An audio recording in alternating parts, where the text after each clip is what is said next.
What if you were diagnosed with heart failure and none of the standard therapies were effective, despite having coronary artery bypass surgery, stent placement, multiple medications, pacemakers, defibrillators, frequent hospitalization?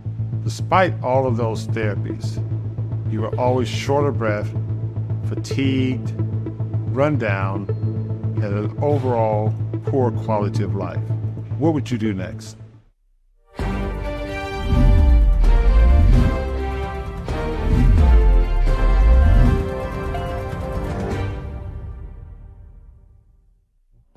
Welcome back to Montgomery Heart Wellness Clinical Rounds. I'm Dr. Baxter Montgomery, and here with Camille Owens.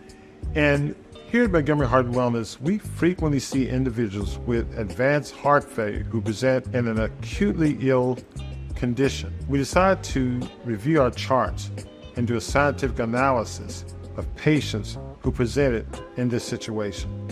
And Camille, can you tell us about these patients whom we saw? Yes.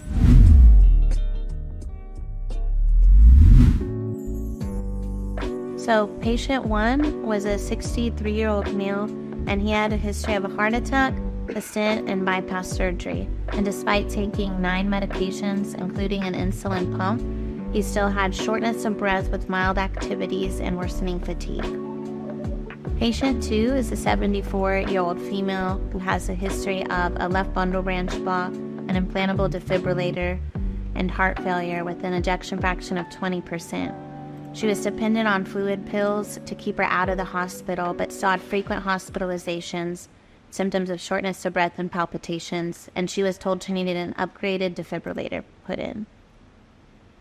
Patient 3 is the 61-year-old female with history of postpartum cardiomyopathy, former tobacco use, and congestive heart failure. She was taking 5 standard medications for heart failure, but still had recently been hospitalized to pull fluid off of her body. She was presenting with symptoms of worsening leg edema and shortness of breath with her activities, and her heart was pumping only at about 10%. And it was despite being on 5 medications for heart failure. That's amazing. Wow. Patient 4 was a 61-year-old man with history of coronary artery disease and bypass surgery. Despite taking the standard medications for blocked arteries for many years, it was found that 2 of his bypass grafts were blocked. Now he presented with heart failure with an ejection fraction of 33% and was told he might need a defibrillator. He was having chest pain and more shortness of breath and could not work out the same way anymore.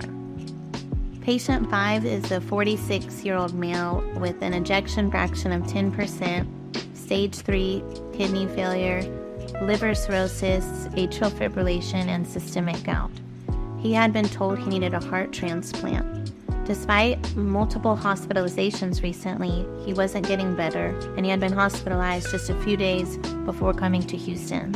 He was on 7 medications, including many, perhaps 4 or 5 heart failure medications, but he was still very out of breath and weak. He couldn't walk more than 10 feet without having to take a break. Patient 6 was an 82-year-old female who had had multiple heart attacks and a stent placement.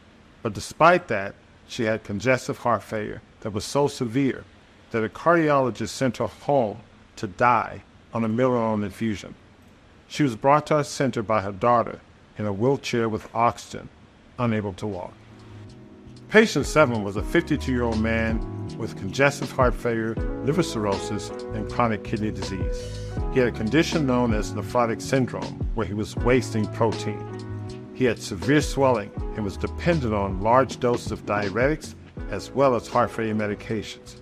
He presented to our center with shortness of breath at rest and with mild exertion. Upon arrival to our center, each of these individuals immediately underwent our novel nutritional, regenerative, integrative therapeutic approach. They underwent a nutritional detox ranging from juice feasting, smoothie feasting, as well as raw detox nutrition with time-restricted eating. They underwent regenerative therapies such as infrared sauna therapy, ozone infusion therapy, plaque X infusion therapy.